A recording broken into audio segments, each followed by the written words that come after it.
Hi, welcome to the Richard Gabili YouTube channel, and for today's tutorial, I will be teaching you on how to change scanning style on iPhone X. But first, kindly subscribe to this channel, don't forget to hit the subscribe button and the bell to notify you for the new updates. And let's start. Using your iPhone X, from your home screen first, go to Settings. Then in the settings, scroll down and find the accessibility and then tap. Then in the accessibility, scroll down again and go to physical and motor section and then tap the switch control. Then in this part in the switch control, scroll down and then find the scanning style and then tap. Then in this part in the scanning style, if you want to change it to manual scanning, just tap it until there's a check mark on the side.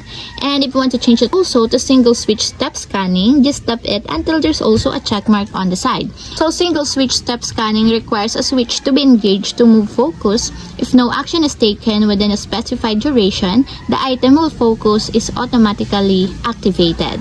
And if you want to change it to auto scanning, meaning moves focus automatically after a specified duration.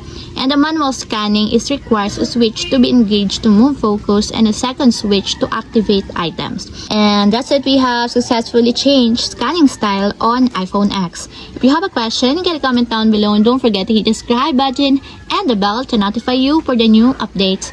And thank you for watching!